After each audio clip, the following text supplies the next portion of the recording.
বীর মুক্তিযোদ্ধা কাজী মনিরুজ্জামান মনির তারাবস্থ বাসভবনে অনুষ্ঠিত এক গুরুত্বপূর্ণ রাজনৈতিক সভায় বক্তারা ২৪ জুলাইয়ের ছাত্র জনতার গণ অভ্যুত্থানকে স্মরণ করে দেশের ভবিষ্যৎ রাজনীতি ও জনগণের অধিকার রক্ষার প্রশ্নে নতুন প্রত্যয়ের কথা জানান।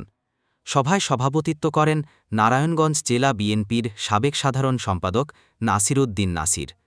প্রধান অতিথি হিসেবে উপস্থিত ছিলেন জেলা যুবদলের সদস্য সচিব মোশাররফ হোসেন। বিশেষ অতিথি হিসেবে ছিলেন জেলা স্বেচ্ছাসেবক দলের আহ্বায়ক মাহবুব রহমান মাহবুব। সভায় আরও উপস্থিত ছিলেন আমিরুল ইসলাম ইমন, রূপগঞ্জ উপজেলা বিএনপি নেতা, আলী আহমেদ, রূপগঞ্জ উপজেলা স্বেচ্ছাসেবক দলের আহ্বায়ক, হাওয়া, রূপগঞ্জ উপজেলা মহিলা দলের নেত্রী, আবু মোহাম্মদ, রূপগঞ্জ উপজেলা যুবদলের সহসভাপতি, আজিম সরকার, যুবদল নেতা, কাজী আহ্বায়ক, তারাবো পৌরসভা যুবদল আহ্বায়ক, সুলতান মাহবুব, জেলা ছাত্রদল নেতা, কাজী কামাল, নারায়ণগঞ্জ জেলা জিয়া পরিষদের সভাপতি, মেহেদী হাসান ও রমজান আলী, মুড়াপাড়া ইউনিয়ন বিএনপি নেতৃবৃন্দ, সেলিনা জাহানসহ আরও অনেকে। সভায় বক্তব্য প্রদানকালে বীর মুক্তিযোদ্ধা কাজী মনিরুজ্জামান মনির বলেন, ২৪ জুলাইয়ের আন্দোলনে শহীদ ছাত্রদের রুহের মাগফিরাত কামনা করছি। আমি ৭১-এ যুদ্ধ করেছি, ঠিক তেমনি এই জুলাই আন্দোলনও ছিল এক ধরনের স্বৈরাচারকে বাংলার মাটিতে দাঁড়াতে দেব না। তিনি আরও বলেন, ২৪ জুলাইয়ের ছাত্র জনতার গণ অভ্যুত্থান শুধু ইতিহাস নয়, এটি আমাদের রাজনৈতিক দায়িত্ব ও কর্তব্যের দিক নির্দেশনা। ভালো আছি, আমরা ভালো থাকতে চাই। আমাদের নেতা শহীদ জিয়াকে লক্ষ লক্ষ মানুষ, কোটি কোটি মানুষ তাদের হৃদয়ে ধারণ করে রাখে। তাই আজান হচ্ছে, আমরা দিনে দিনে আরো অনেক সুন্দর, আরো সুশৃঙ্খল সভা করব। আপনাদেরকে নেতৃত্বের একটি গুচ্ছ আমরা তৈরি করব।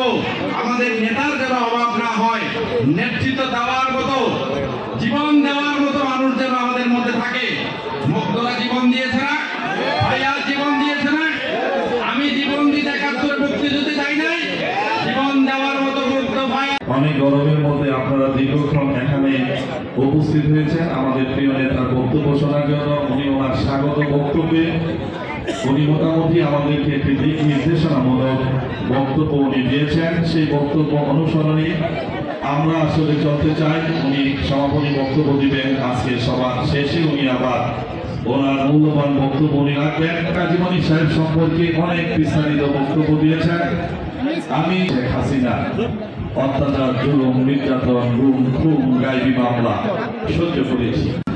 তারাবো পৌরসভার সাবেক সভাপতি, বাংলাদেশ জাতীয়তাবাদী দল নারায়ণগঞ্জ জেলা শাখার সাবেক ভারপ্রাপ্ত আহ্বায়ক জনাব নাসির উদ্দিন নাসির ভাই মঞ্চে উপবিষ্ট আছেন।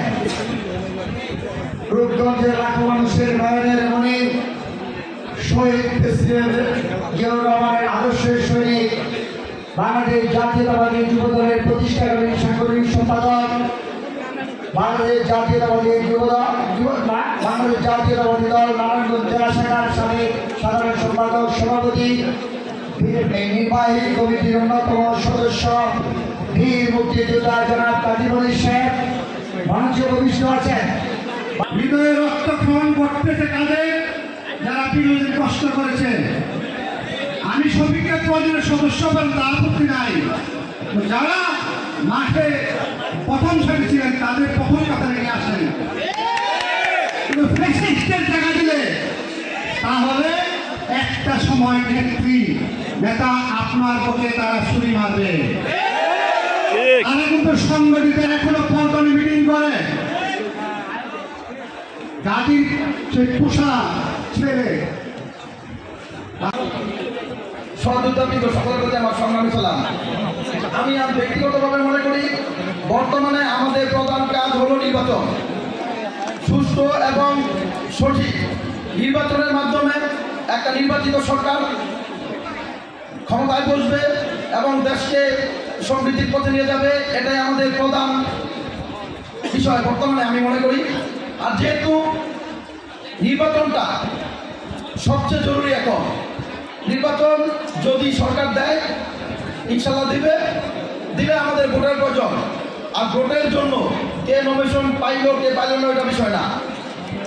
রূপগঞ্জে হাল ধরেছিল, সেই যাত্রা থেকে আজও অবধি আমরা এই বিএনপি ওনার নেতৃত্বে রূপগঞ্জের সমস্ত হামলা মামলা, জেল, জুলুম বিভিন্ন কথা ব্যবসা প্রতিষ্ঠান ক্ষতিগ্রস্ত হওয়ার পর থেকেও ওনার নেতৃত্বে আমরা বিগত দিনে যেভাবে অভিযোগ ছিলাম এবং আগামী নির্বাচন পর্যন্ত আমরা এই আমাদের সাথে একসাথে ছিলাম, জিয়ার সৈনিক হিসেবে আমরা একসাথে আছি। প্রত্যেক ইউনিয়ন থেকে একজন বক্তব্য নিয়ে আসছেন তারা জনাব নাইম আহমেদ। বিসমিল্লাহির রহমানির রহিম। আমাদের গণমানুষের নেতা আরে ভাই রায়ন না একটা আজ 5 মাদ্রাস কামনা করি ভাই ও যারা আহত আছে তাদের সুস্থতা কামনা করি। বাসীকে একটা কথা জানিয়ে দিতে চাই, বৈষম্য বিরোধী ছাত্র সাইনবোর্ড ট্রান্সপোর্ট পুরোপুরি বাংলাদেশের যে অবস্থা সৃষ্টি হয়েছে নির্বাচন অত্যাবশ্যক, এই নির্বাচনের জন্য আমরা অবশ্যই জনগণের পাশে দাঁড়াবো এই বলে আমি অভিজ্ঞ শেষ করছি।